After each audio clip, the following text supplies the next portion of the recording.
Welcome to Jude, the podcast.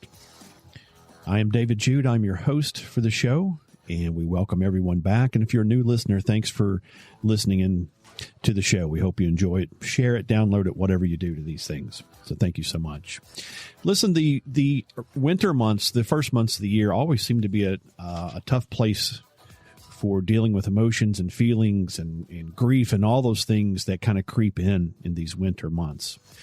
So this week, we're going to introduce you to a friend of the show, Diane Thisell. Diane does grief recovery, and her company is Pathway Grief Recovery. She's located in East Tennessee. She's a wonderful person doing exceptional work, and we hope that you enjoy the message that she has. And if you or someone you know needs services that she offers, please reach out. You'll hear Diane talk about her husband passed away not too long ago. And as she says, she knew that she couldn't sit alone in that grief that she was experiencing. And she looked for solutions and just wasn't able to find something. So the grief recovery method is what she found and what she is now certified and is now helping others manage their grief. An exceptional person doing great work. So I hope you'll tune into her and listen to her. And again, if you need those services, we'll have links to Diane's website in our show notes. Check them out, please. Speaking of that, be sure to check out our sponsors. That's Shameless Care, DPJ Consulting, and man, are we happy to announce our newest sponsor, Ugly Tent. We'll put links to each of these and discount codes in the show notes. And again, thank you to everyone listening. We appreciate you being with us. Be sure to find and follow our socials for the show, Jude the Podcast. Again, we appreciate you being here. We hope you enjoy the show, and we'll see you soon. Enjoy. Off and running, so this is pretty exciting. So, yeah. Diane, thanks for being here. Thanks for being with us today.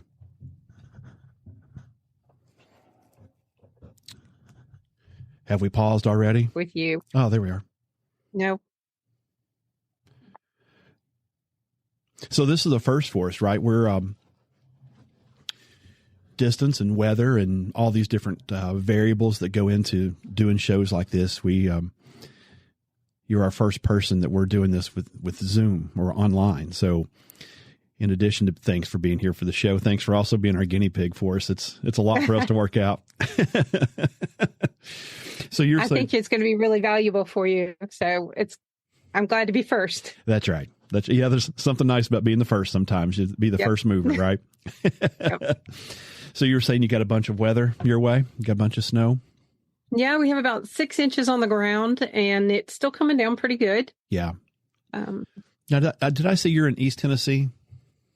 I am. I'm in East Tennessee, right outside of Tri-Cities, Bristol, Johnson City, Kingsport area. Yeah, I think that's always just a beautiful area of the country.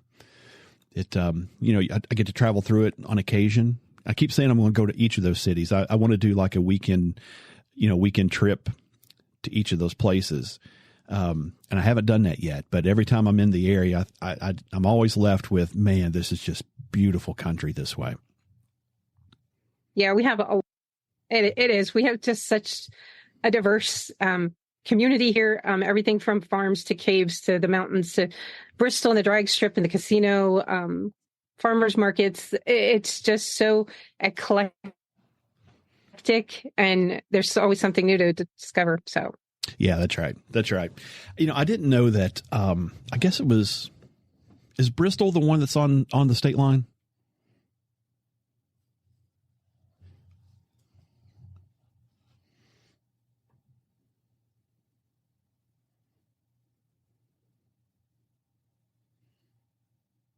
It is. Yes, it borders. It's half in Tennessee. And I think my internet is a little unstable now, so you may lose me every once in a while. Yeah, that might be what's going on. Yeah. Yeah. Well, we've had internet problems too, so we're not immune to owning that. but we'll see how it goes. Okay. And yeah, we'll just see how it goes. Yes. I didn't know Bristol was, I'll call it an entertainment hub. There was, I just didn't know. And there was a band that I followed since I was a kid that had a concert in Bristol. And I thought, it's Night Ranger. I was like, why would Night Ranger be, they're playing smaller venues, but it's like, why would they be in Bristol? That doesn't make any sense. And I was like, well, I guess it does. The racetrack's there. And anyway, started doing some research into town. I thought, oh man, this looks really cool. I need to go down here and see the place. Yeah, they probably played at the Paramount, which is a great historic theater, and it's gorgeous inside. They've done a renovation, and it really is something to see.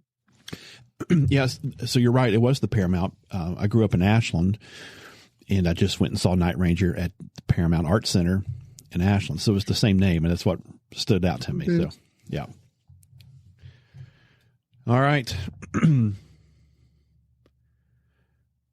Well, let's jump into it a little bit. Tell me about this. Let me just start this. Who do you work for? Where do you work? I am self-employed. Yeah. So, my business is called Pathway Grief Recovery. I am certified by the Grief Recovery Institute. And that is a 40-year-old institute that has a 7-step method to walk people through grief and loss. And I coach people through that. So that's really interesting, I think. And again, our show is based on the premise of conversations with exceptional people. And we've always said there's just world-class people that walk among us, right? And you wouldn't know it until you engage in conversation. And so when this topic came up for us to talk about, I was like, yeah, that's super important for us to dig into. And I think people need to hear more about the message. And I think one of the angles that the show is starting to take is we're getting exposed to people doing great work. And the concept is to share that great work with others, right? And here's another example of it. And to let you know, we had a friend of the show is Lauren Hunter Smith. She is known as the Bluegrass Death Doula. Okay. And so part of her show is, planning for death. And we talked about some of the grieving process and how that her work helps mitigate some of that for the families as they're experiencing probably one of the worst times of their lives. Absolutely. Yeah. It's a fascinating show, fascinating about her services and what she does. And so I'm excited to learn more about, you and what you do and how you got involved in this. Can we talk a little bit more about that? Yeah. I have a great story, I think, too. And it comes from great loss. So, our greatest pain, I think, becomes our greatest platform most of the time, if we let it. In 2023, in the summer, my husband, John, died after 21 days in an ICU unit. And I was able to see him 2 days before he died, and then 2 hours after, 2 hours before he died. So along with losing him, I lost those 3 weeks of not being able to be in with him and advocate for him and make sure that his wishes were being followed. It was during COVID. He did not die of COVID. He had a longstanding bloodborne issue called ITP. It was a low platelet condition. The last text that I got from him was intubation, no choice. So John and I had sat down about 2 weeks before he went into the hospital, and had gone over a will and last, requests and things that he wanted and he didn't want. We didn't know this was coming so soon, but we knew it was coming eventually. So a lot of those things that Lauren probably does with people, we did sit down and do, and we had those very frank conversations. And one of those things was, do not let them intubate me. So, again, I have this guilt and this grief over not being able to advocate. So, about 5 months after he died, I was like, I can't sit in this fog and in this pain anymore. I need to figure out something to do. So I'd been watching someone on Facebook and Instagram, and it's really true that, you don't know who's watching you. Just because they're not commenting or liking doesn't mean there aren't people out there watching you. And I had been watching this particular coach, and she lost her husband through a very sudden death. She went through the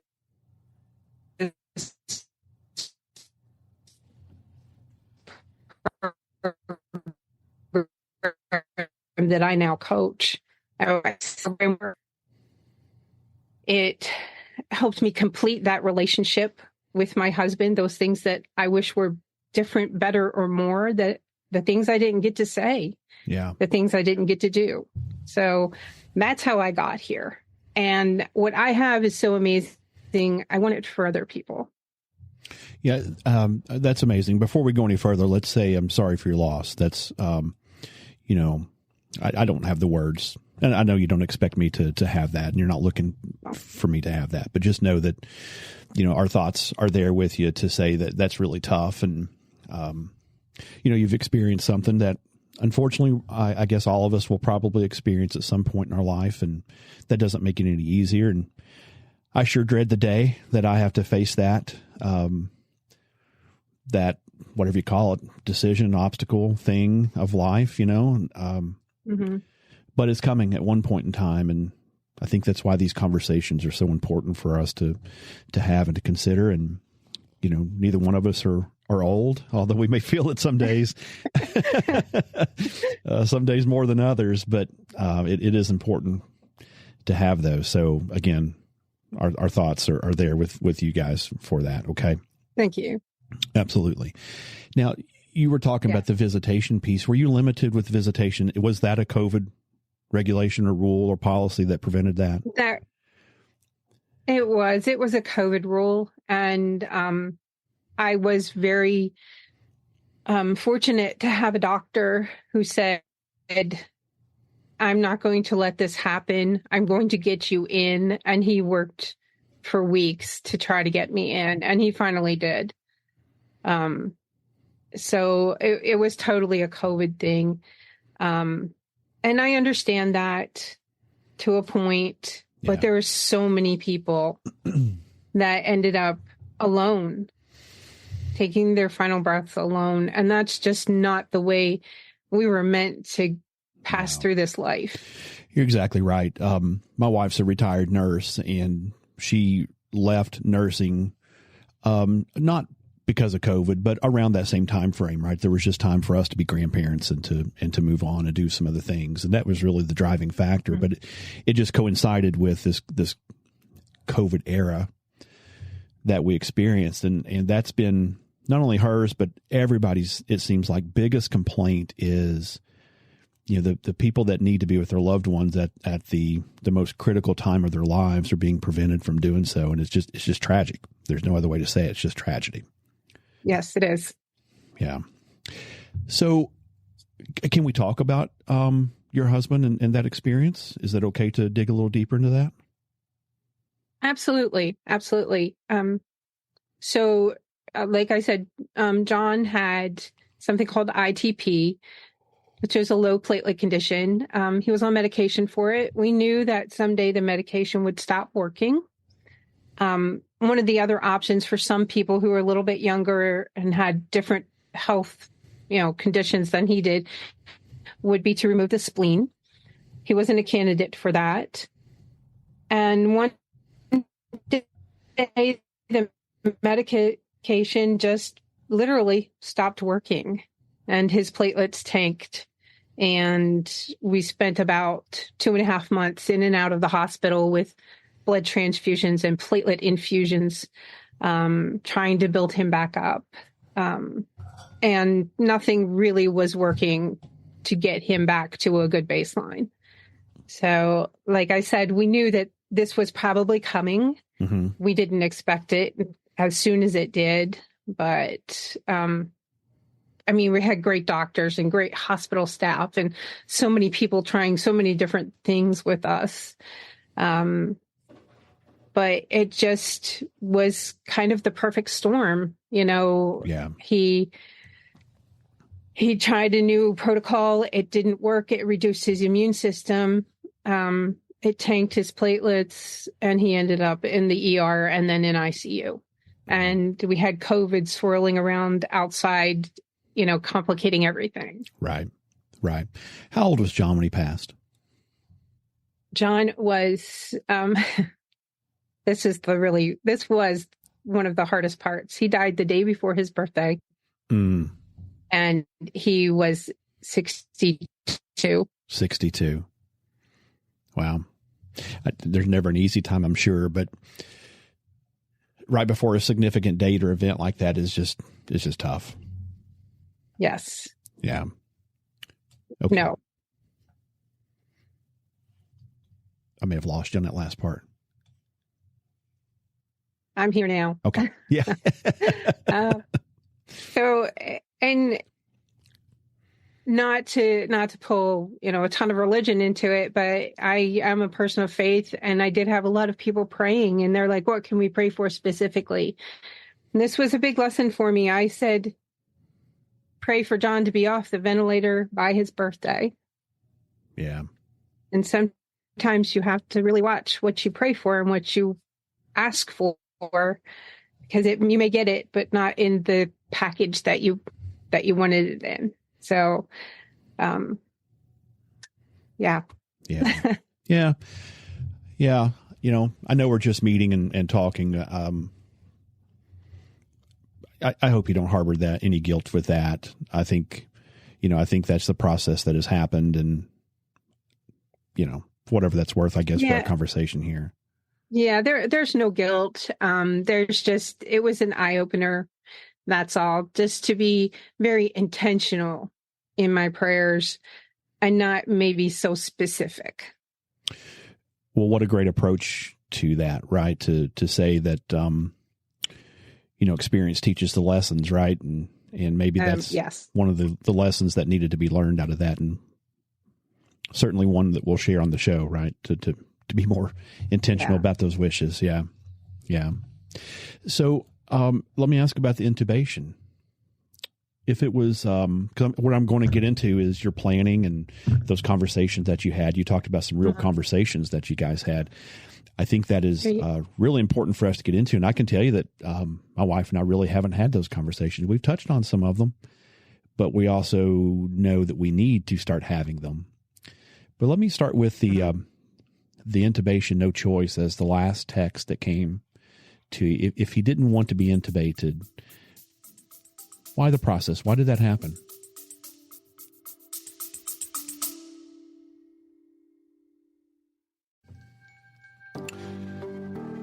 We are so glad to have Ugly Tent as a sponsor to the show.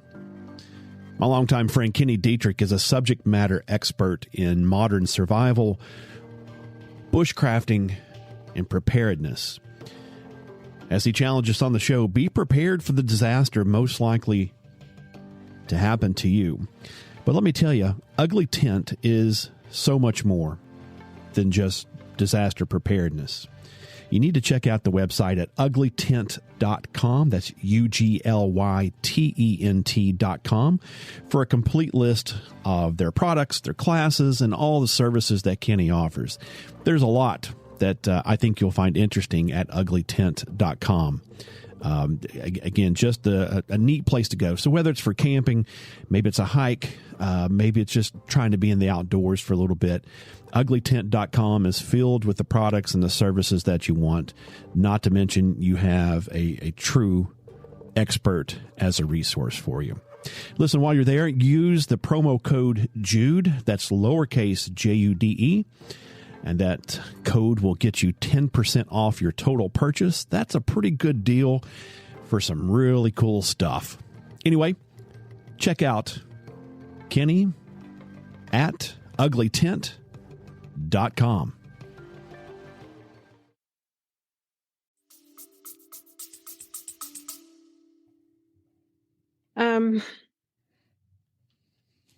I think that the medical staff was just bound and determined that he was going to make it out of there. each time I talked to a nurse or a doctor, they were just like, he is just the happiest guy. He's really sick, but he's just the happiest man. And he's just always complimenting all of us. And he's always telling us how much he loves you and his family.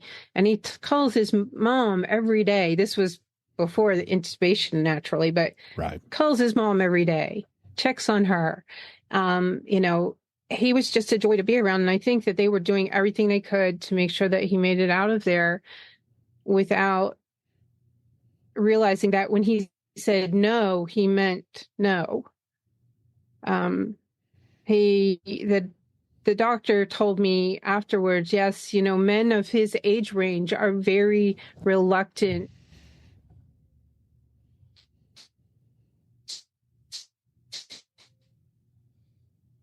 to be intubated.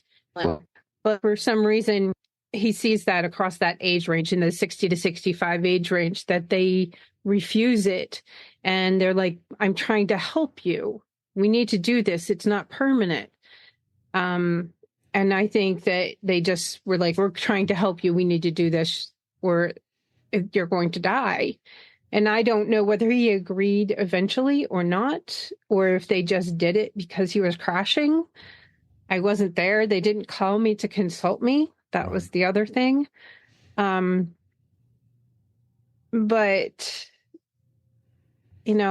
maybe he had a moment where he was like, okay, this will help. I want to call my mom again. I want to see Diane again. I want to see the kids again. You never know what's going through someone's mind. But we had those really, really hard conversations, and he was adamant. So I get on my soapbox every once in a while with my kids and say, you know what I want. You know what I don't want, And they're hard conversations to bring up, and to think about your own mortality, or for your kids to think about their parents' mortality. Mm-hmm. Those are tough conversations. Like I said, we've had some at home, but we've not really dug into the details of actual planning, and I think that's so important for us.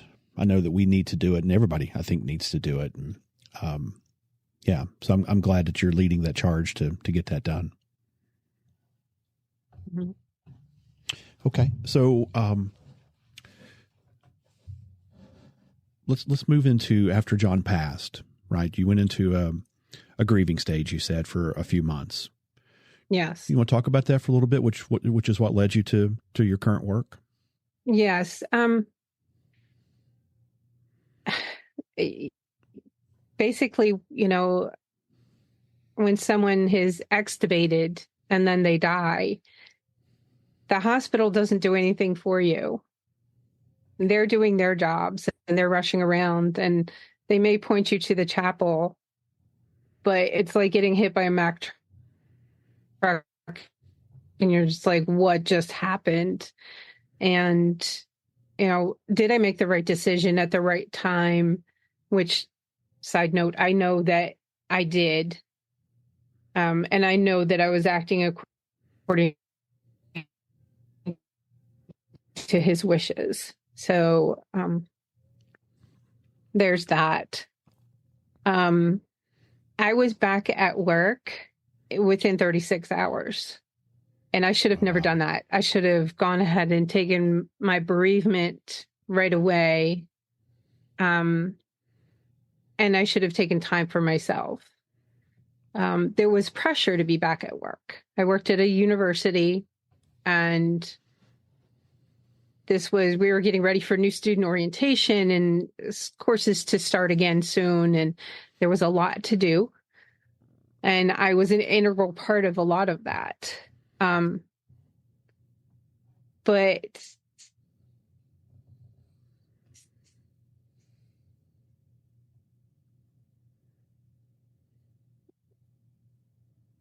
we tell people to stop and ask my daughter, what was I doing? What did I just say? Yeah. Sometimes. So the brain fog, and then the tears, they come out of nowhere. And that's with any grief. That's with any loss. So I actually was transposing some notes for a faculty meeting, and they started the faculty meeting with, "We don't know if you've seen Diane lately, but her husband died and she's not quite over it yet." Oh my gosh. And I was like, I think I need to take some time. That was about a month after. It was about a month after I went back, and I booked an Airbnb in Florida, and I left for a week. Yeah. And it took time. I was by myself. I had some friends down there. I would see them every once in a while, but I just kind of was like, I need a reset. I need to do this for myself. Right. And that was about the time I started thinking, I need something. I need some kind of counseling or something. I tried to get into a couple of different therapists in the area, and they were not very helpful. Long story short, they were not helpful. Because of they don't deal with the content that you needed, or I'm not asking you to say something too specific about them, but what made them not helpful? They wanted to start with medication, and that's not where I needed to start. Right. So, grief is not logical. There's nothing wrong with your head. It's a heart problem.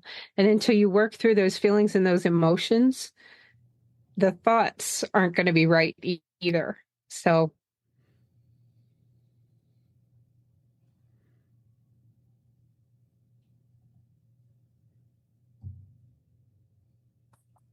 they wanted to start with medication, and not the program that I coach is writing. And then I finally realized where I could go and how I could get the help that I needed. So. We could do multiple shows on the concept of starting with medication as opposed to other treatment options, right? Right. Yeah. Yeah. There's a lot to be said about that. Yeah. Yeah. When the university made that comment, was that in the 36 hours of coming back that comment was made, or was that later on, a month later, you said? It was within the first week of me being back. Yes. Wow. It's tough to hear that now. I can't imagine what it was like at the time, and you're not pointing fingers. I don't think you're passing judgment here in our conversation, but, no. And I didn't take it that way, but I've been in those positions where you have to make conversation, and, you feel for the person because they're probably trying to make good conversation and, try to make the best of something. But yes, the back end of it, you're like, maybe put a little bit more thought into what you're going to say there, or don't say anything at all. Right. I know you meant well, but it didn't come across well. And we've all done that. We've all said really, insensitive or stupid things to people who are grieving. Right. There's a whole list of things, that have been said to me, and I just had to be like, okay, they're trying, That's right. And maybe, outside of this situation, I can redirect them and help them with something better to say. Yeah, good point. Right. I mean, they're trying. That's probably the best way to say it. They're trying, and, I think we have to recognize that sometimes, that they're making those good efforts. And maybe that's one of the, like you said, one of the goalposts here that you have is to say, hey, I can make a difference in what this looks like to people. And yeah, awesome. Yes. So how did you end up finding this grief recovery method? How did you end up here? So there was a woman who I had followed for a long time. She did videos for multi-level marketing groups and individuals who had websites and things like that. She helped them with their videos. So I followed her through that. And then when her husband died, she was really vocal about it online, extremely vocal and very angry. She will tell the story, and I'm not telling out of school or anything. But she used to wear a shirt that said, "Damn it, Eric." And she was at Disney. She was at Disney with her kids, and the lady at one of the rides in the line, the Disney employee, said, "What did Eric do?" She said, "He died." It's not funny. So it not funny, but funny. And right. she laughs about it. So, but she laid it out like, this is what I'm feeling, and this is why I'm feeling this way, and I don't want to feel this way. And then one day she took a selfie, and I could see it in her eyes that something had changed. And I said, "You look happy." And she said, "I am. And this is what I did." And that was before John died. And so I was like, okay, I need to do this. I need to contact her. We had a half-hour conversation, and she's like, "Are you ready?" And I'm like, "Yeah." She's like, "Okay, let's start." We picked a date and we started. I jumped in and I never looked back. There's a book related to this. It's called the Grief Recovery Handbook. And you can walk through it yourself, but it's very, very helpful to have someone who is not related to you and is unbiased to listen to you when you walk through this program. That's what I offer, is a confidential, safe space for people to let it all go, let it all out, unfiltered. Yeah. And we'll put links in our show notes to all the stuff that we talk about. So we need to get some of those from you at some point over the next few days. We'll get all those things from you to make sure we cover it. But if we forget, don't forget to tell us that the same thing. I share that to say that book is on the, I guess, Grief Recovery Method website. Did I see that? Yes, it is. Yeah. There's 3 books, I think, on the website. That was one of them. Yes. Okay. And so was the other lady Eric's wife? Eric's wife, yeah. Is she a coach as well? She is. She's a coach of the Grief Recovery Method. She's also a specific coach for widows with a couple of different programs that she's developed herself. She used to be a teacher, so she's kind of back in that teacher role. And she's been a great sounding board through all of this, with me launching my own business, but also with grief-related things through John's death. So she's been a great resource for me. Yeah, that's awesome. Not only in your own journey, but somebody that you can call upon, that you would trust, obviously, and have the resources to say, "Hey, I need help from the business point of view," or whatever, and help you out with that. Yeah.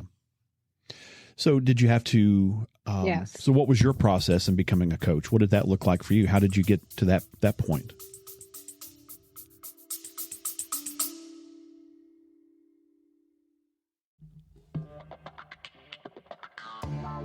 So you're thinking about hiring a private investigator, huh?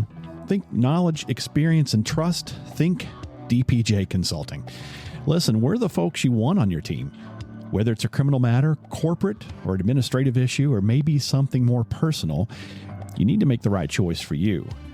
Our house of expertise at DPJ Consulting can help you with investigations, and that can mean a whole lot of different things. Pre-employment background checks, personal VIP security, and so much more. Check us out at dpjconsulting.com. Follow us on all of our social media platforms, or give us a call at 855-TEAM-DPJ. That's 855-TEAM-DPJ. Give us a call. It costs nothing to talk. It costs you everything if we don't.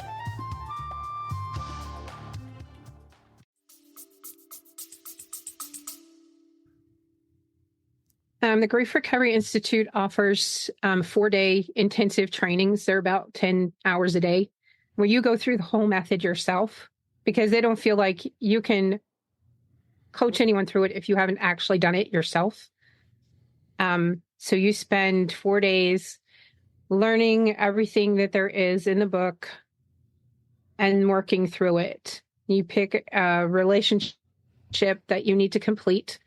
And what I do actually, while I concentrate a lot on grief from death and dying, you can use this for any relationship that's unresolved.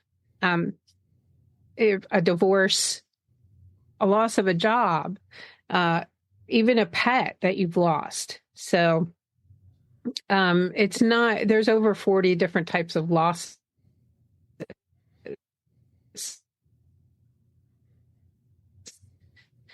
that we address. Parent or a child. So everyone at the beginning of the 4 days found that relationship that was causing them the most emotional pain in their life and dug into it and worked the process. And we all helped each other model through that process too. It was a small group of about 12 to 14 people. Mm-hmm. And we're still in contact, our group that went through training together. And this is nationally? It is nationally. Yes, actually, we're internationally too. There's a very large program in England, in the UK, but all over the world. We have grief recovery specialists. And the book, I think, is in like 14 or 15 languages now. Wow. So the book and the program have been researched through Kent State University.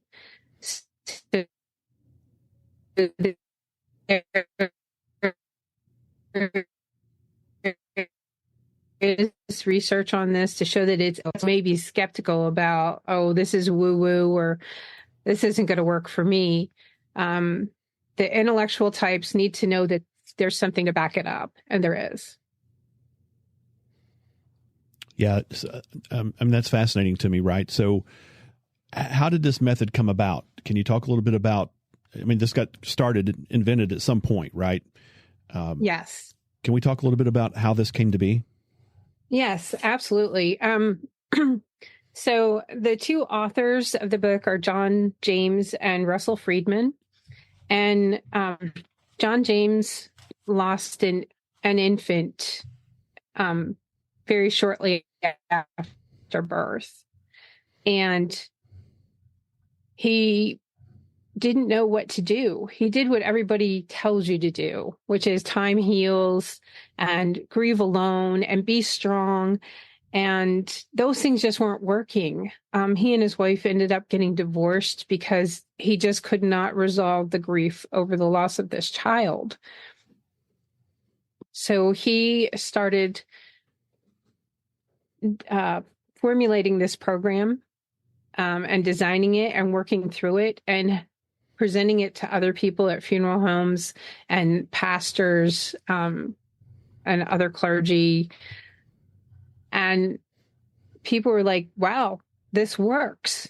So he kept refining it and redefining it and came up with the book. And that's history. So it came from him losing a child and really not having any resources out there other than people patting him on the back and saying, I'm so sorry, that's got to be hard. The child's in a better place. This was supposed to happen. All of these things. And he's like, no, none of that's right. And there's got to be more. And there's got to be a way to feel better. So he is the author and designer of this and has carried through for 40 years. Yeah, I was going to say this is about a 40-year-old program. Mm-hmm. Yeah. So from the loss of that child, so many people all over the world have been helped, and they've come to complete relationships and resolve their grief. And I want to really be clear that you don't get over it. You move through it. And you move through it with different eyes and perspective and a new understanding. And that's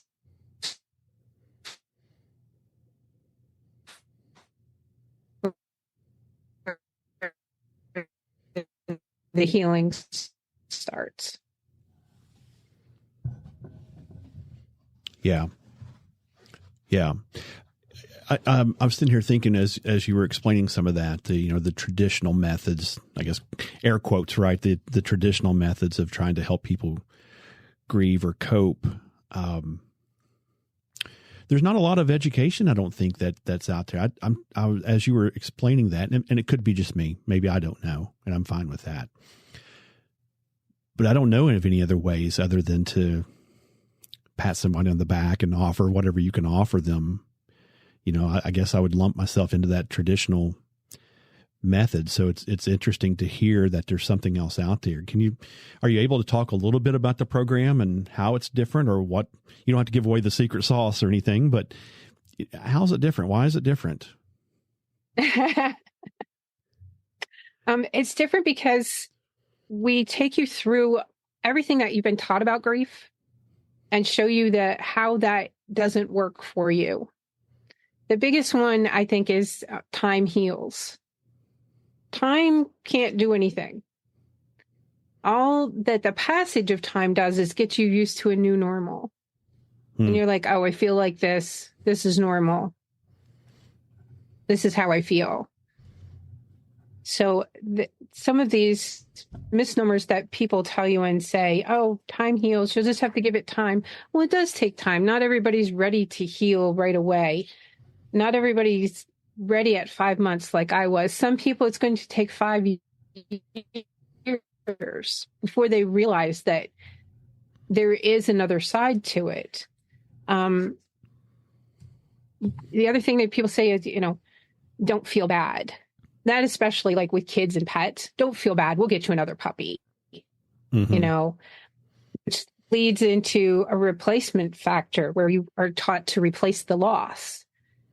Now, with spouses or children, a lot of time people say, you're young enough, you can get married again.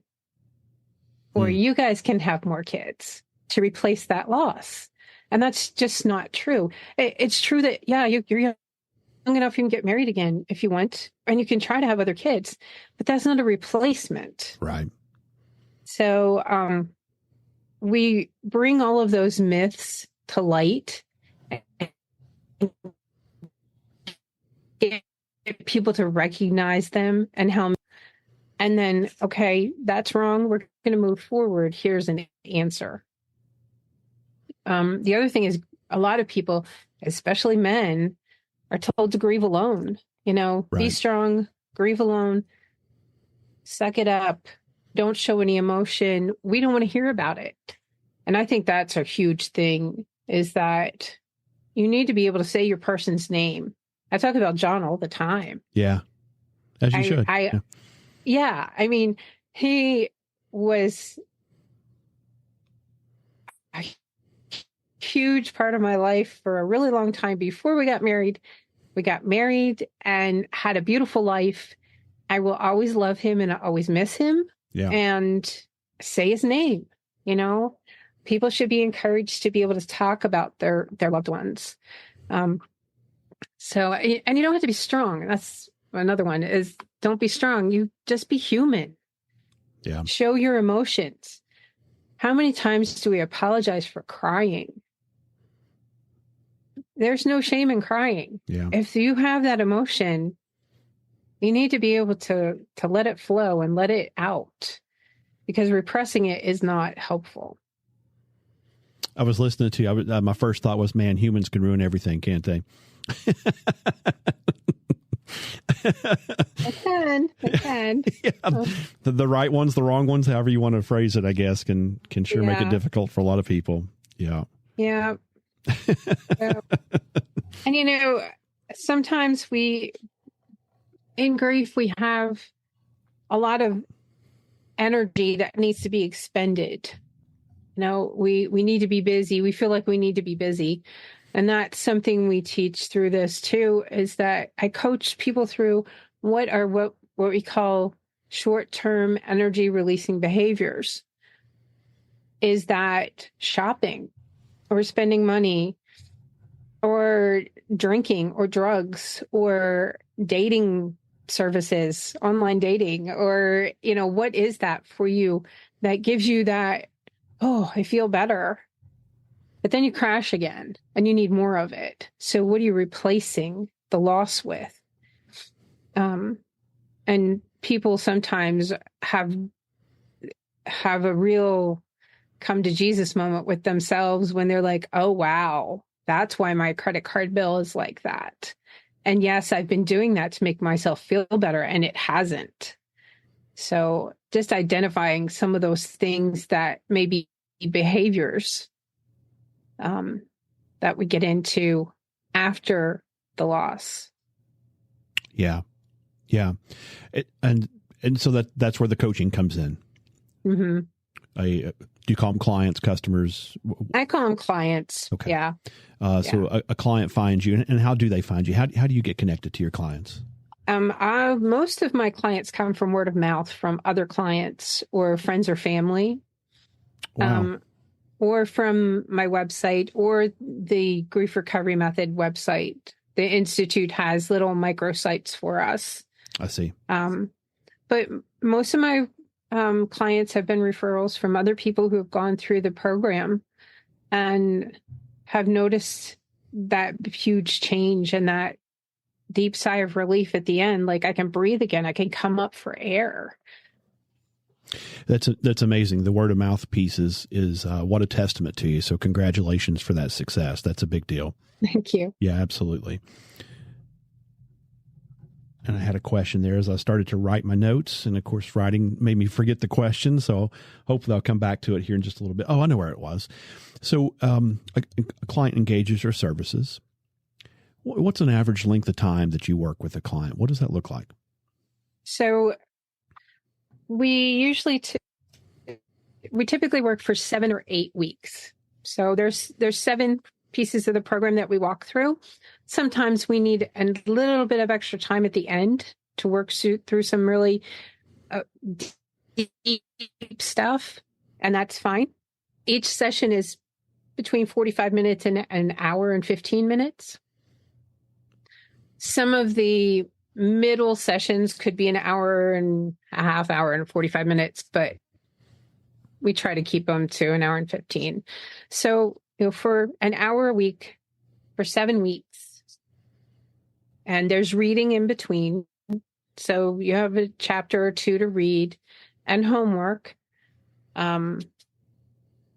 You can work through whatever is really weighing on you.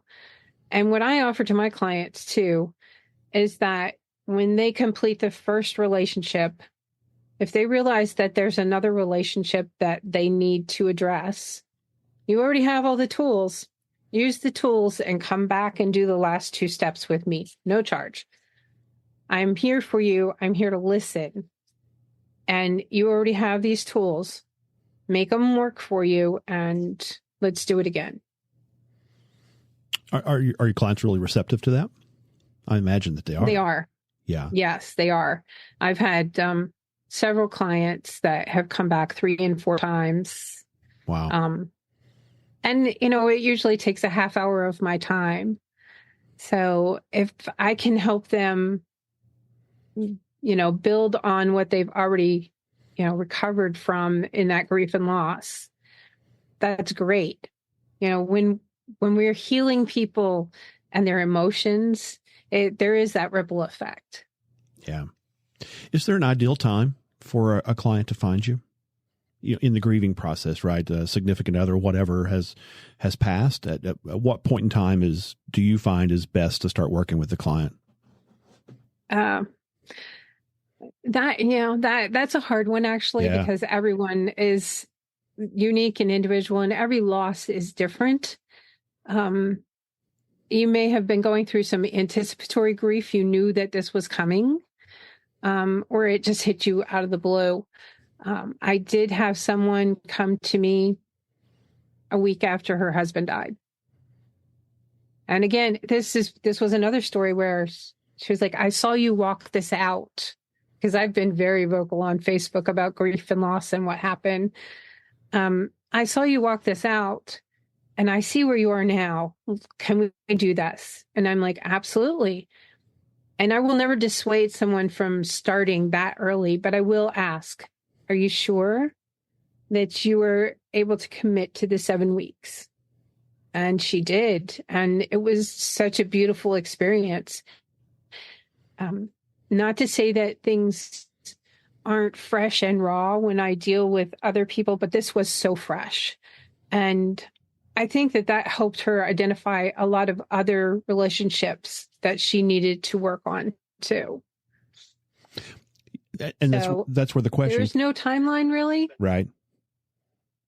Yeah. That's where the question came from as I was, trying to envision this whole thing. Right. I was thinking, I don't know when I would be ready to, give me some grace on my words here. I don't know when I would be ready to engage in a curriculum-based grief activity. And forgive me if I'm wrong with that. Please correct me. But that would be challenging for me. And so I know everybody's different. They're going to have different processes and times to grieve. Yeah. So it's just curious, when is best. And I don't know I guess that person just has to decide. Right. And I think that when you are ready, you start seeking out those avenues for help. Yeah, we hope. We hope. Yeah, we do. I think going back to what you said, like no one has ever taught you like what to say, what to do. Well, no one ever has taught anyone that there is a way through. There is a way to feel better after this. So that's another thing, is trying to get the word out, not only about what we say and do to people, but that there is a way to recover. And people balk at the word recovery, but it is to get you back to yourself, to find yourself again, and to be able to come up for air and breathe and live your life.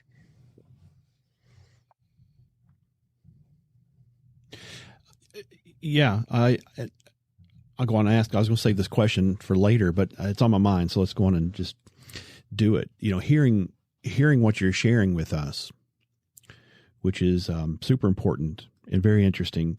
Do you ever present to those not in the grieving process?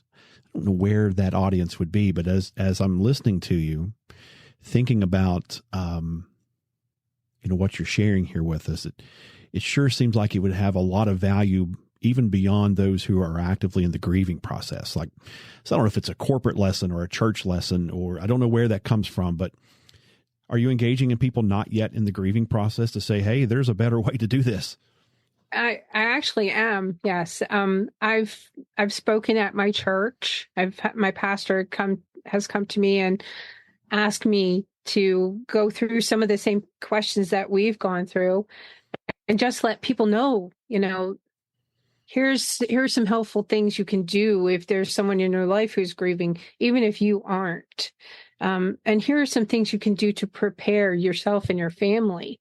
I've given speeches at libraries, chambers of commerce, and I try to engage people through networking too. So every person that I've ever networked with in my Tri-Cities area has probably heard my story at least once. Whether they wanted to or not, right? Whether they wanted to or not. Yes. And when I get up into groups and I stand up and say who I am and what I do, there are a lot of people who sit back in their chairs like they're, I don't want anything to do with that. I was going to ask you how the response to that is. But they find me. Yeah, they eventually, I approach them one-on-one and they find me approachable and kind-hearted and able to listen to them. Yeah. Well, I think you are, even though we're on the computer.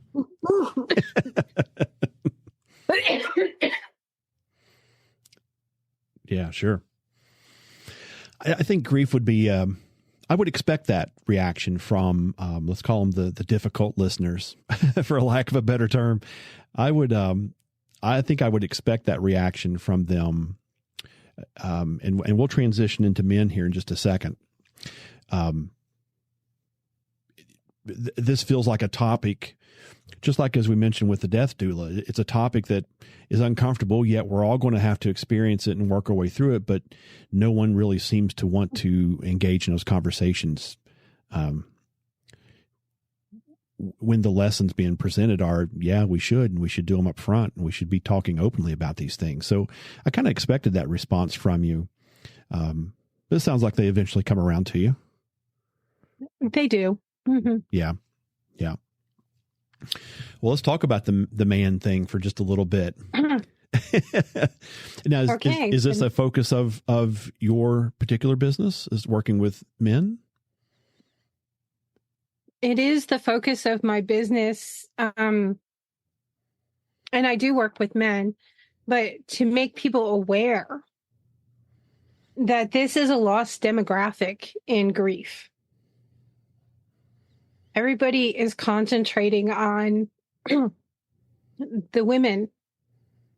You hear a lot about widows. And as a widow, I totally understand that and appreciate it. But what about the widowers? Mm-hmm.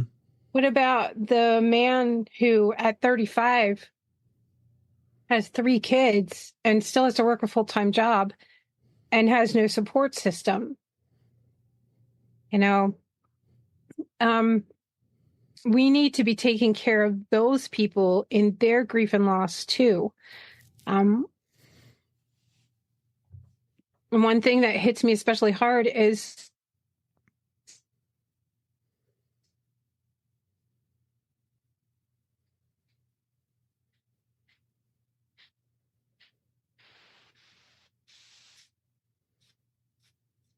when there is a loss. John Glenn lost a child too. And that could be through miscarriage. It could be through abortion. It could be through SIDS. It could be through an accident. Or even if a child is born and they're medically fragile, or they have some kind of a disability at birth, he has a grieving process too. And it doesn't have to look like his wife's or the child's mother's grieving process. Each of these processes is totally different. They're unique because each of us have a different relationship with that person, and we have a different perspective of that relationship. Also, men, I think, lose jobs or have this loss of financial status or financial security from losing a job. Moving is hard for men too. Moving is a loss. You lose your community. You can lose your church. You lose the house you were comfortable in. You know, if you were going to school, you know, there's so many different things that play into that too. And your move may have been a really happy, great thing by choice, but there's still things missing, and there's still loss in that. We had a little bit of a technical glitch there a couple minutes ago. So you were talking about an economic loss or a move being a loss. Are you associating that with losing a job or the actual move? Or are you associating that with the loss of a loved one in the grieving process? Are those two separate things that we're speaking of? They're separate things. Yeah, I'm equating it to the loss of a job. Okay. That's a grief event, whether you're male or female. But I think that for males, sometimes, you know, especially if they're the sole breadwinner, that hits hard. And they're judged harshly for it. But no one tries to help them through that loss process. Why is that? Why have we found ourselves in that situation? I wish I knew. Yeah. I really wish I knew, but $1 million question, isn't it? $1 million question. But I think that when we help men through those grief processes and heal them, it heals families. It heals communities. I mean, when you look at maybe a man has lost both of his parents in a short period of time. Well, it's not just the loss of a parent. It's the loss of maybe going over and working in the garage on Saturday with dad, or mowing their lawn, or that Sunday dinner, mm-hmm. or like, you know, John called his mom every day. If he lost his mom before he died, that would have been a huge loss for him. But we don't address those smaller things. And when they add up, then we have people who don't know how to handle it. And then we get into what people want to call toxic masculinity. But really, I'm not a man, but I can see that if we heal these guys, it's just beneficial to everyone. As I'm listening to you, I'm trying to think back what teachings or instruction would I have on the grief process as a whole, right? And my natural instinct is to say grief is death, loss of a loved one through to the death process. I'm glad that you opened it up to other things. I knew that was on the website and I wanted to bring it out. So that was perfect timing. You're not just talking about death. It's a critical incident or a significant incident in your life. And for a long time, I've defined critical incidents. They don't have to be, death or this big serious assault on your life or whatever. The critical incidents take a lot of different looks, I guess would be the right word for it. Mm-hmm. Anyway, to the point, I was trying to think, what mechanisms have I been taught or do I have from the home side? I don't know that I have very many, right? It's the, hey, let's get back to work. Hey, get back at it. Rub some dirt on it. It'll be just fine type of response. I don't know that. I'm certain with my parents growing up, let's say, those conversations never came to be. Now, my wife mm-hmm. would jerk a knot in me and get me to the right spot. And she has a little bit more knowledge, I think, in some of this world. So she would get me to the right place, I think. And then I look back at my professional career, which was law enforcement, by the way, previous to where I'm at now. And there's some talk of grief in there. At least the departments that I worked for, which were larger departments, had some specialized units, we'll call them, in the department that should some type of critical incident happened, there were resources for you there. But as I reflect back on, as I'm sharing this with you, the critical incidents would be, an officer-involved shooting or death of a colleague, peer type of thing. So, a move, a divorce, some of these other topics that you've brought up really aren't talked about there. It's I guess as a man, you're kind of expected just to wake up tomorrow and go about whatever you were doing the day before. Is that what you're finding? That's exactly what I'm finding. Yes. And the men that I've worked with have been hesitant to work all the way through the program. They get to a certain point and they start identifying emotions and working through them. And they're like, oh, this is enough. We've gotten this far. And and I know that you're hurting. It hurt this bad. Don't you want it to feel better? Take the next 2 steps. And they do. And they come back and say, thank you for encouraging me to push through. No one has ever listened that deeply and told me that I needed to keep going with it. So I think that we don't listen either. We don't listen to anybody. We're just all talking all the time, I feel. But really, there's nothing wrong with someone who's grieving. They just need to be heard. They need to have someone sit and listen. And with the majority of the men that I've worked with, that's been so impactful for them that they can just be unfiltered and totally honest without any judgment and just say it, get it out and say it. I think sometimes they surprise themselves with what the underlying root cause is of, what they're feeling really bad about their loss. So something I wanted to say too is we give people generally about 3 months for maternity or paternity leave. Mm-hmm. So we give people that big chunk of time to welcome a new life in, and we give them 3 days to say goodbye. Right. Sometimes to that same life that has just come in.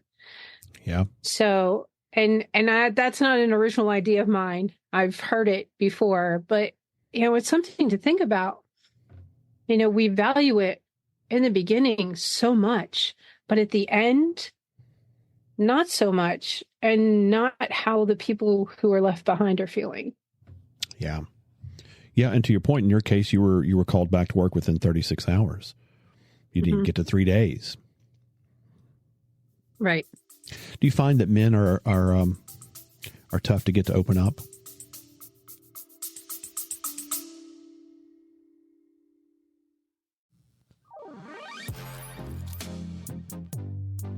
Let's talk a minute about sex.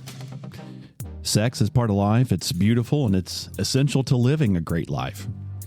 Enter my friends at Shameless Care, who have created something cool for your personal health care. Shameless Care offers a variety of products you may be interested in. ED treatments, STI treatments, STD testing. So how does it work? Well, that's the easy part. You go to shamelesscare.com, you choose the product you're interested in, you complete an online questionnaire, which is reviewed by a medical doctor, by the way. Pay for the product, and in a couple of days, discreet packaging arrives right to your doorstep. Their customer service is second to none. They're always responsive, and they care. Listen, Ashley's the best. Tell her I said hello. They're a small business ran by people like you and me, and they're incredible.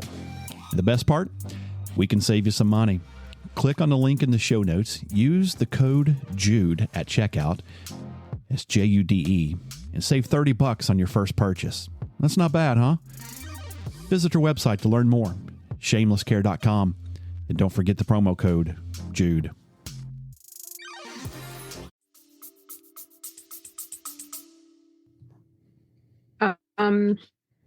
They are until they're on. I do a lot of Zoom with men. They are until they're on the camera and they know, oh, I'm doing this. And then it's just floodgates open. To get them to take the first initial step, to sit in the seat and say, yes, I'm going to do this, is hard. Yeah, I have a couple of really close friends that I think I can talk about anything with them.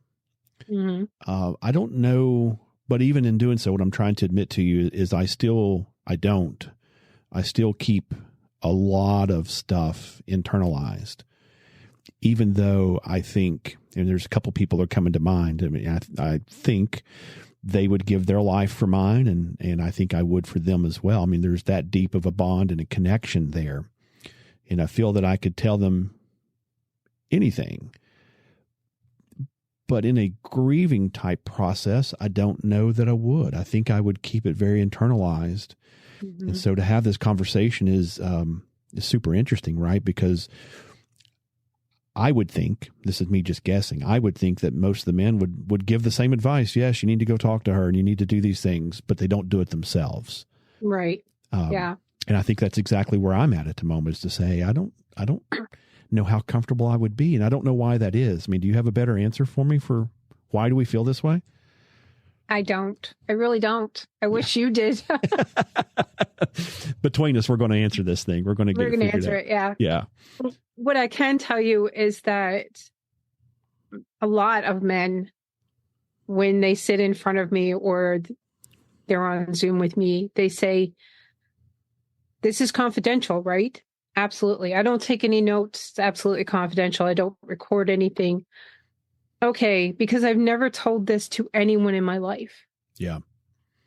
And to hear that, number one, it makes me sad that they haven't been able to tell that to anyone ever in their life. But also, I'm just very honored that they're opening up and they can get it out and they trust me that much. But particularly men. Yeah. I hear that from. I think I would talk to you before I would talk to some of my closer friends, right? Because I think when you have that close friend bond, I don't know what it is. I don't know what that answer is, but I think talking to you would be easier, right? Because I don't know how I'm associating this. I don't know what I'm thinking, but I do see it as a service. And if I'm going to do the service, then you got to participate fully. Mm-hmm. And here she is to help you with all this process. So right. It seems like that maybe that's the answer that's happening with you.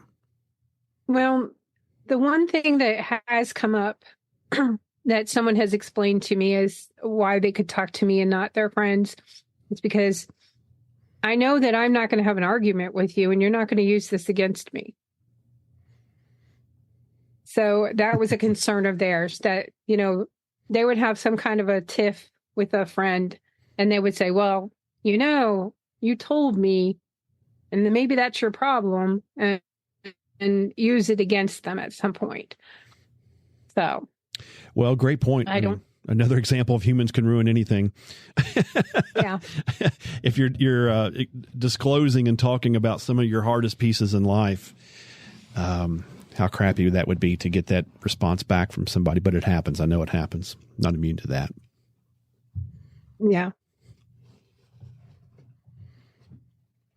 So the challenge, I think, is getting men to you.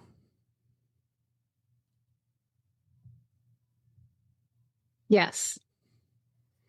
And I've had in conversation in networking groups, I've had people come up and say, my mother died and I'm having a really tough time with this and I need you. I'm like, okay, here's my card. And then we exchange cards. When can I call you? Well, I'll call you. And they don't. Right. But they may not be ready. And it's not my job to chase them either. So,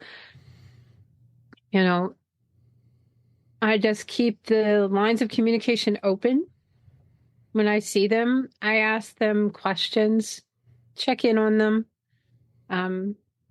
And that's about all I can do until they decide that, yes, they really do need to sit down in the chair and do this. Yeah, great point. So you don't do a follow-up at that point when they're ready. And two things, I guess, when they're ready, and two, they choose you. Right. Yeah. Yeah, it's got to be tough sometimes.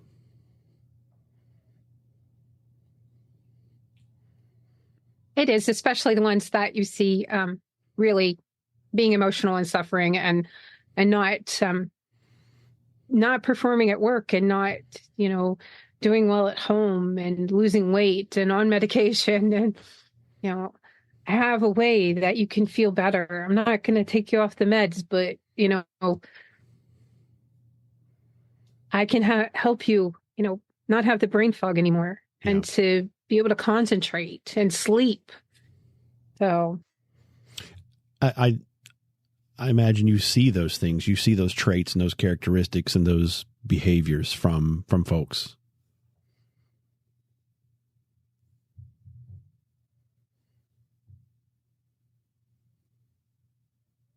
I do. Yeah. Yeah.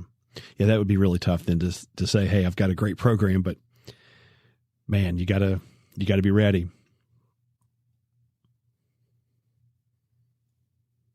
Yeah. All right. Let's talk more about your program. What else can we add in here? What else we need to know about your grief recovery program?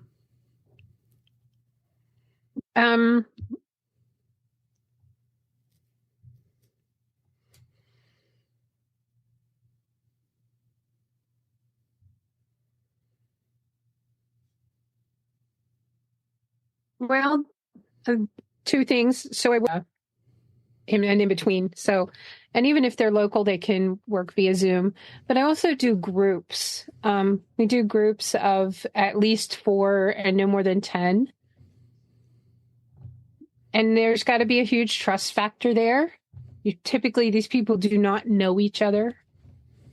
I won't do groups with family members because that's just not fair to anyone because you're bearing your soul. Right. And you may be working on the same loss, and there is a totally different perspective on that loss. Gosh, you and add I in do the groups via Zoom. So you add in the family dynamic and it can get complicated really fast. Oh, absolutely. Yes. Yeah. I've had people come to me and say, we've had this loss and my husband needs help. Well, you might think that your husband needs help. He might think that he's doing okay right now. I can't enroll him because you want me to. Right. Yeah, good point. I'm perfectly fine, but he needs help. So, no, it's kind of one of those things like you got to put on your mask first and take a deep breath. And then you can say, hey, do you need this too? And when they see, how you've come out on the other side, you can hand the mask over. So, I don't know that there's a lot more to tell. What were the two things? You groups was one of them. What was the first part of the two things? Group in person or online, and individuals in person or online. Yeah. So, and I do speaking engagements too. If you need someone to come and speak to your men's group, your veterans group, your women's group, your church, your library, your chamber, I can come and do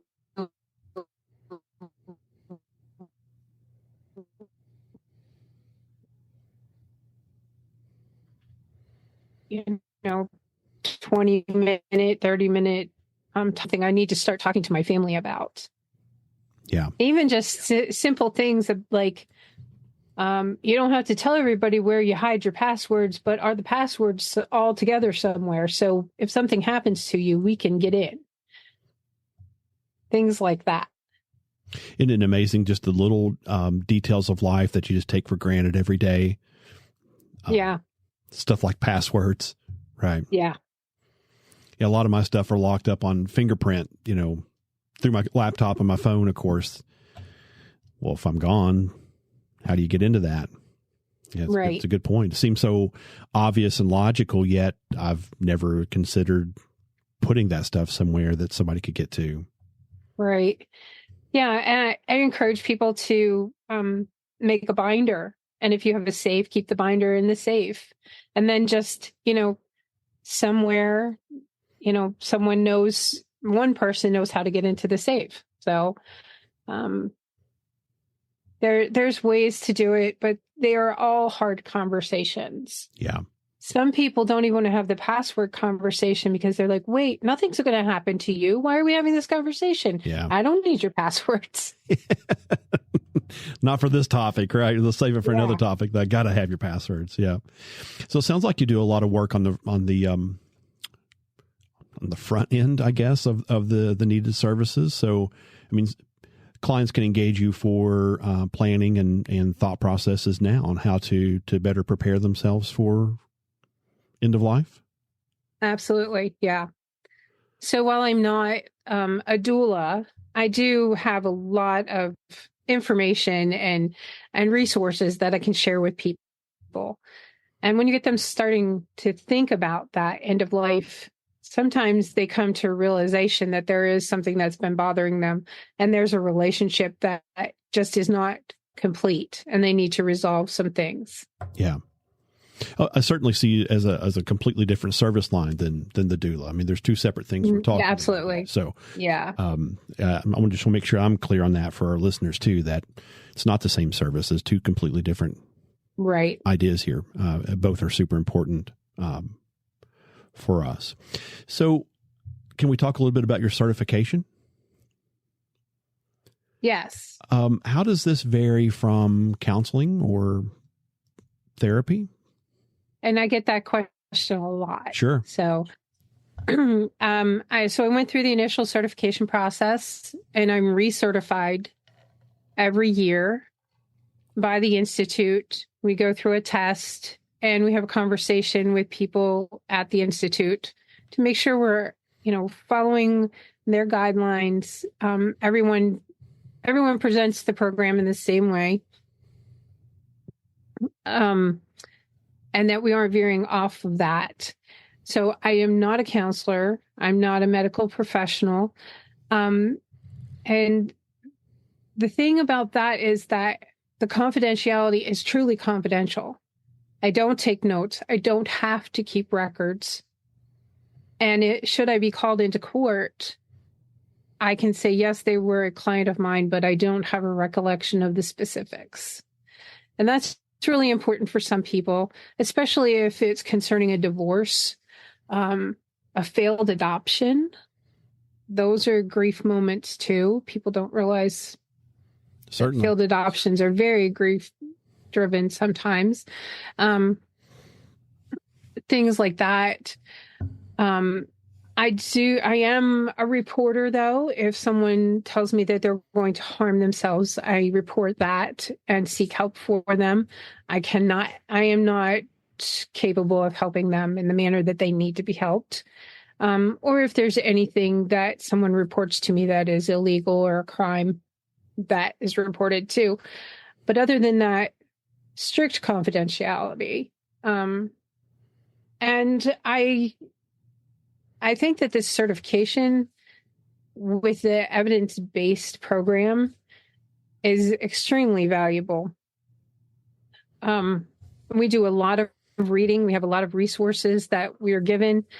And we have people on call for us pretty much all the time. If we send an email or call the Institute, they will call us back almost immediately if we have something that we don't know how to handle. So we have backup from them. I see. So you're not bound by licensure. Like the state of Tennessee or Kentucky doesn't have to license you to do that. No. Do you find that to be a barrier, or do you find that to be a help that you're not bound by licensure? Or does it? I find it to be a help. Right. Actually. Yeah. Yeah. That's what I thought you would say. Yeah. I find it to be a help. There are people who are licensed who won't refer me because I'm not. And that's okay. That's their choice, But there are a lot of people when they find out that I'm certified through the Grief Recovery Institute, that they're like, oh, okay. Because I think with the licensure sometimes comes, the thought of being psychoanalyzed, even if it's not a psychiatrist or psychologist, of someone, digging deep, and the possibility of medication sometimes. And that's not even within the realm of possibility here. So a good point. And let's ask that question specifically. You're not able to prescribe medications. Right. Absolutely not. Yeah. So it wouldn't even come into play. No. Do you ever find yourself, my experiences have been with licensure boards sometimes, let's say sometimes, that a lot of the work that they do with the board is to investigate complaints against licensure, obviously.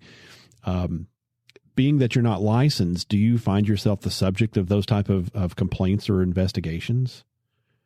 Are people complaining that you're doing this work? No. Good. No, they aren't. No. Good.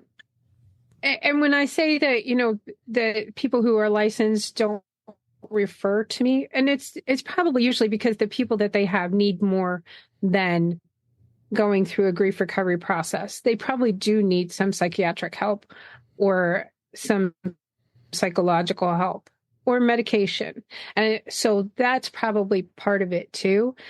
But I will say that probably 95% of the people who are licensed that I network with say what you do is valuable and needed. Thank you. Yeah. So there's no contention there. It's just that I think their clientele needs a different type of service.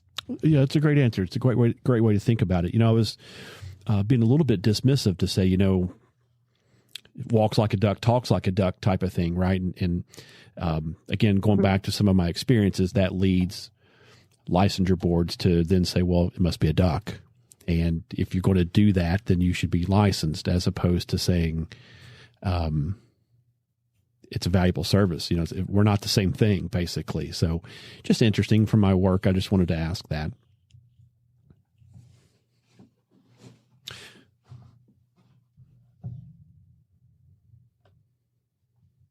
Right.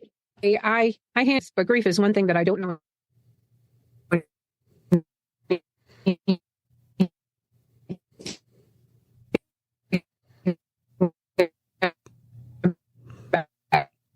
out.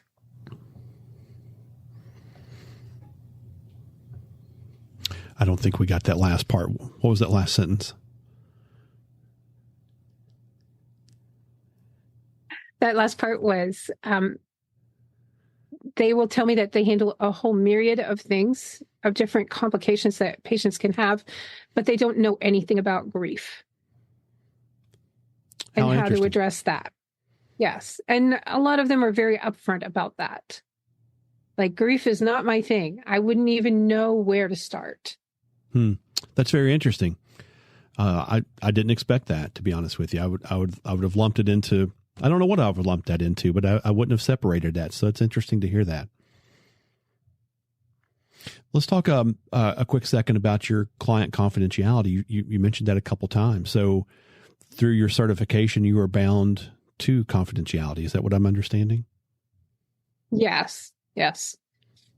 And each of us who coaches this can design our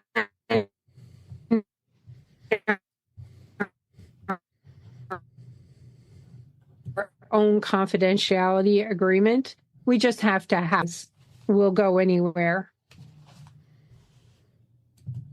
Because I'm very honest and upfront and truthful with my clients too.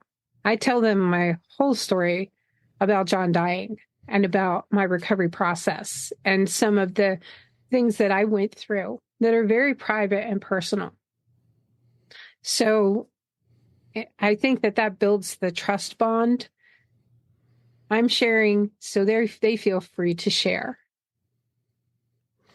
Yeah, doesn't that also seem like a missing piece to society anymore? Is the I guess call it empathy, maybe that ability to, I always call it an olive branch, right? Let me share a little bit about why I'm asking the questions and why I'm talking about what I'm doing and why it's important for us to have these conversations. And I'm not just trying to be intrusive into your lives.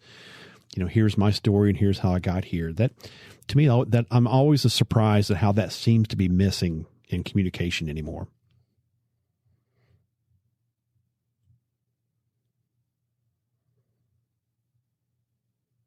Yes, people get to the point where they trust you and they know that they can work through this and heal.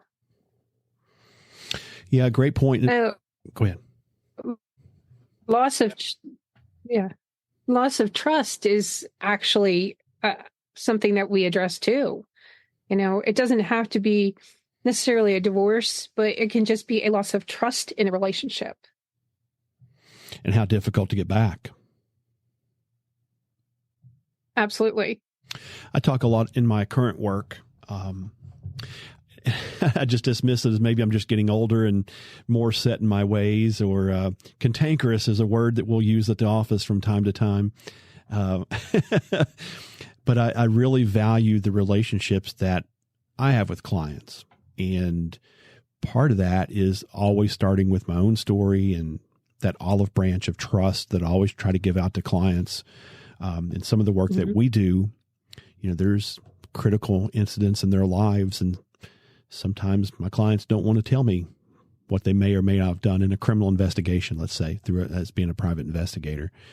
You know, they may not want to talk about some of these really difficult moments, but it's important that we have the conversations. And I always just go back to say, listen, we don't have to talk about it today, but I can tell you, and I can tell anyone that's interested in me doing the work, is I value the relationships. And I have some great relationships with my clients, which I think are built, as we've been saying, simply on trust. That you got to be able to see life through their lens, their shoes, whatever you want to say, and appreciate what that looks like and appreciate how that impacts what they're doing today before I could even begin to offer any type of help or service or, movement in one direction or another. So I hear you with that. That's, and I go back to how surprised I am all the time that some of these basic communication pieces don't seem to be there all the time. We should be developing a trust relationship between us. If we're going to have a healthy relationship moving forward, then you need to trust me and I need to trust you. Absolutely. Yeah, that's difficult sometimes to get there, but we keep going, right?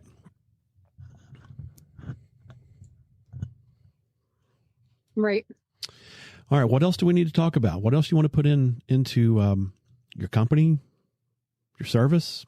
What else do we need to talk about? I want to go back to men for just a second. Yeah. And I think that another missing, like maybe sub demographic in that is our first responders, is our police and fire and EMT, and also our military. We've got a lot of people who've seen a lot of things. Well, not necessarily a personal loss. There is grief, I believe, and correct me if you think I'm wrong about this, but I think there is some grief over time that builds up. And it may be, not only losing coworkers, but losing people on the way to the hospital. Or people that you've tried to help that have just gone back out. So those things are losses too. And those fields, predominantly men. My dad was a parole and probation officer. Right. And I can remember going into the ER with him one time. And there was a guy sitting there and he came over to him and he said, "You're Mr." My dad's like, "Yeah." And he's like, "I just want to thank you for being so kind to me when I wasn't being so kind to myself." Yeah.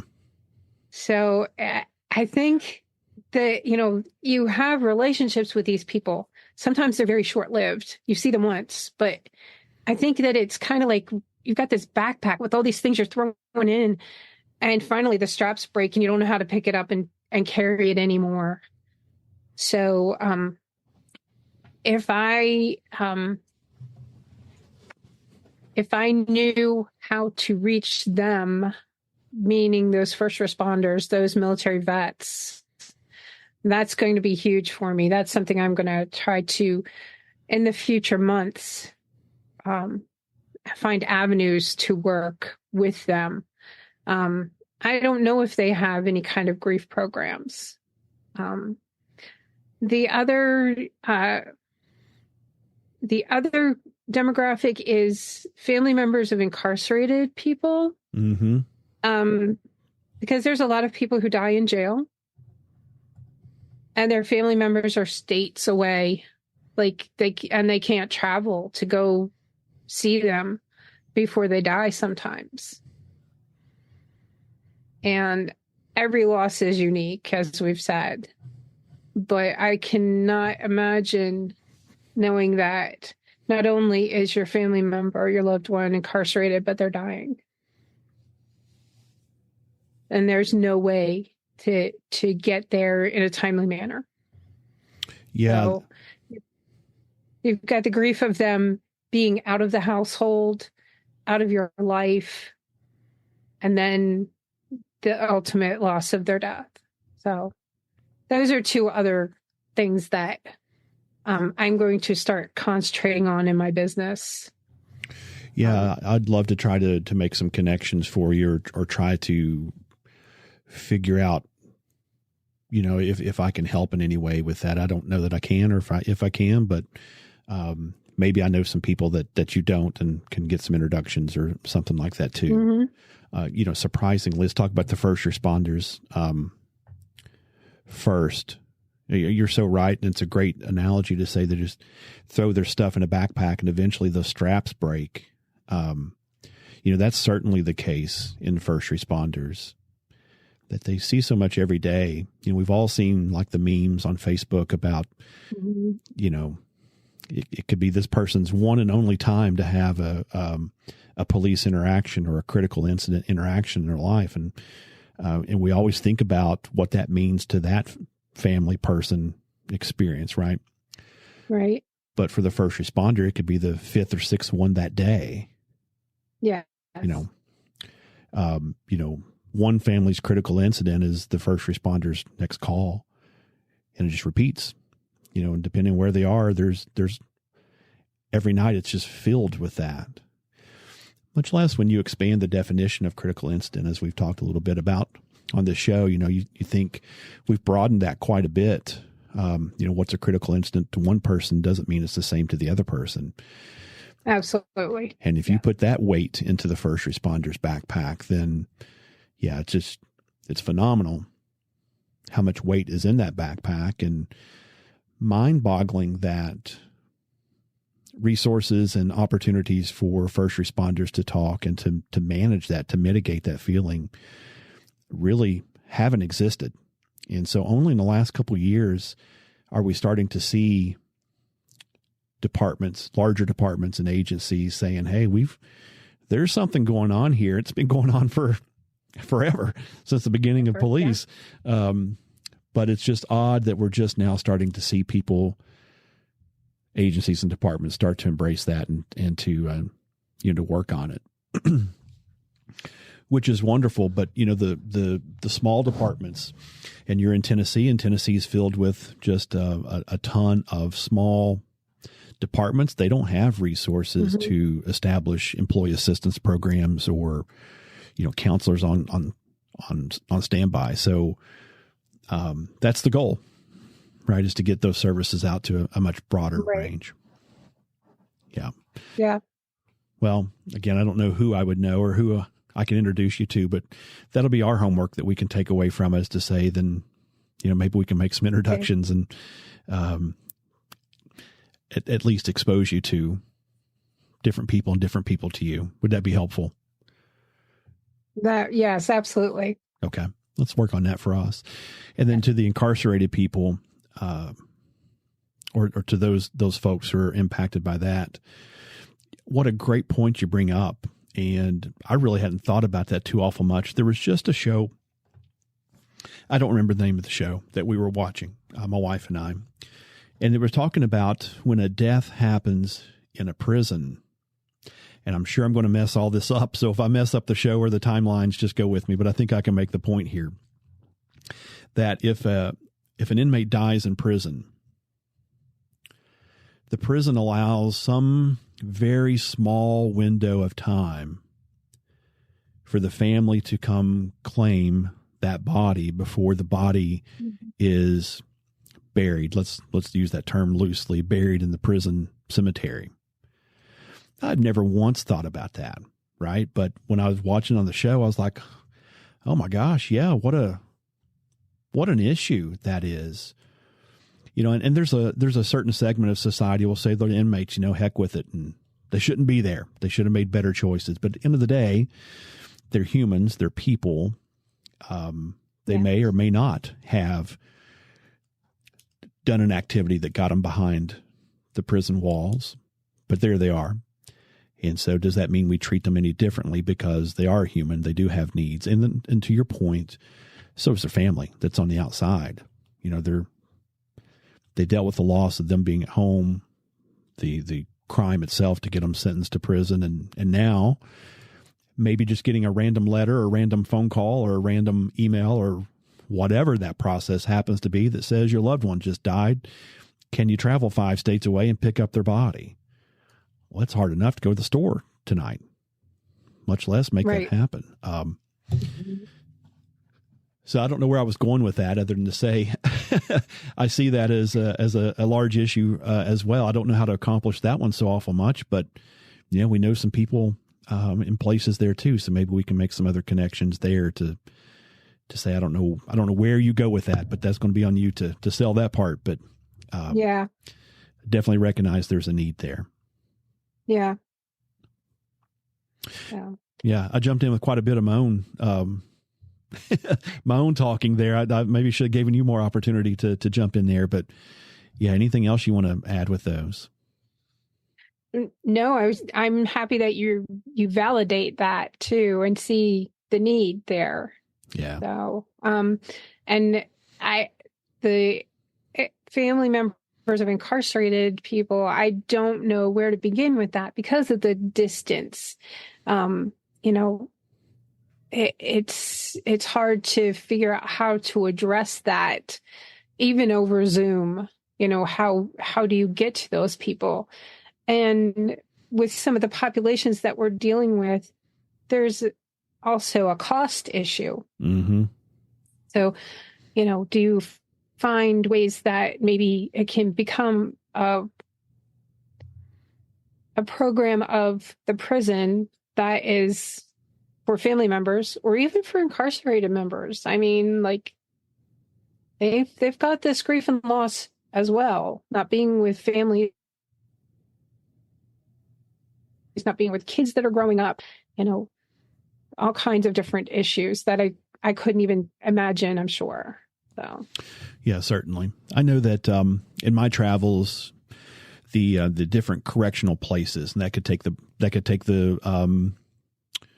look of being just a local county jail to a regional jail that may service, several different areas and have a variety of different inmates coming into that facility, to state level prisons, correctional facilities, and then federal facilities.